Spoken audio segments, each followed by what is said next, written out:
The Grim Reaper, a figure cloaked in darkness, wielding a scythe and carrying an hourglass, is one of the most iconic symbols of death in modern pop culture.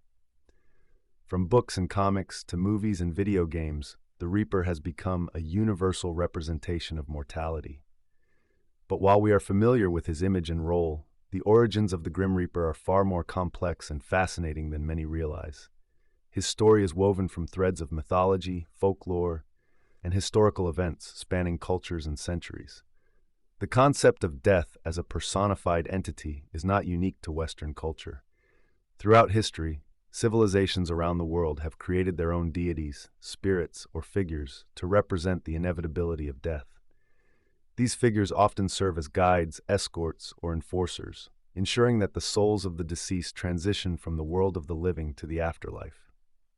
In Greek mythology, death was personified as Thanatos, whose name literally translates to death.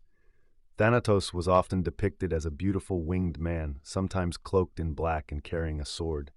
However, in later artistic representations, he took on the form of a young winged boy, resembling Cupid but holding an upside-down torch, a haunting symbol of a life extinguished. The Aztecs had Mictlantecuhtli, the queen of the underworld, who ruled over the realm of the dead alongside her husband, Mictlantecuhtli.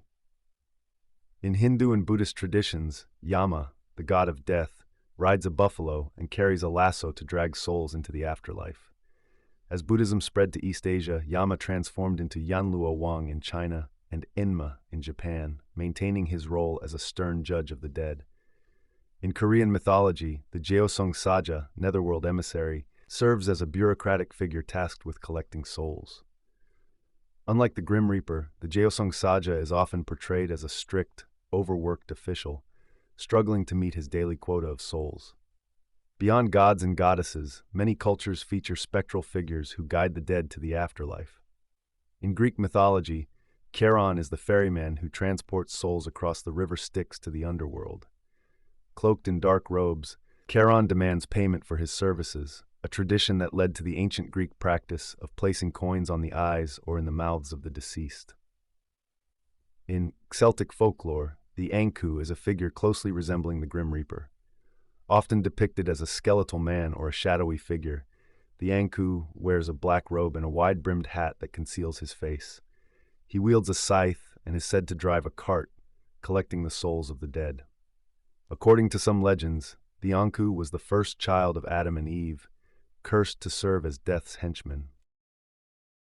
Similarly, in the Netherlands, the Majerihijn, or Thin Hein, is a skeletal figure associated with death and pestilence.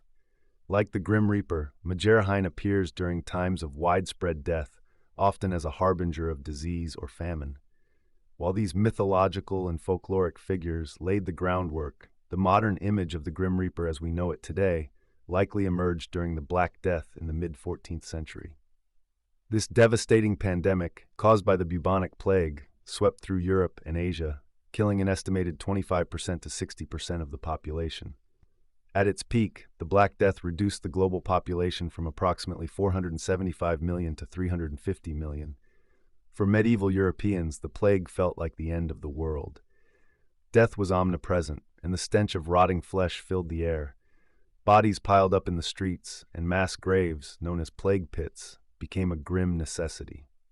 In this atmosphere of despair, the motif of death as a skeletal figure became prevalent in art and literature. The Dance of Death, or Danse Macabre, emerged as a popular theme during this period. It depicted death as a personified figure who led people from all walks of life, kings, peasants, priests, and sinners, in a macabre dance to the grave. This imagery reinforced the idea that death was an equalizer, sparing no one regardless of their status or virtue. It is likely that the Grim Reaper, as a singular figure, evolved from the amalgamation of these cultural and historical influences.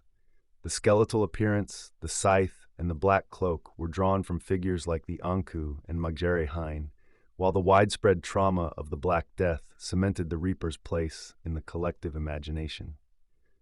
Today, the Grim Reaper is a staple of popular culture, appearing in countless forms of media. He is often portrayed as a sinister yet inevitable force, a reminder of the fragility of life. In some depictions, he is a fearsome antagonist, In others, he is a neutral figure, simply performing his duty. The reaper's scythe, a tool traditionally used for harvesting crops, symbolizes the reaping of souls, while the hourglass serves as a reminder that time is finite. These elements, combined with his skeletal form, create a powerful and enduring image that resonates across cultures. The Grim Reaper's origins are a tapestry of myth, folklore, and history.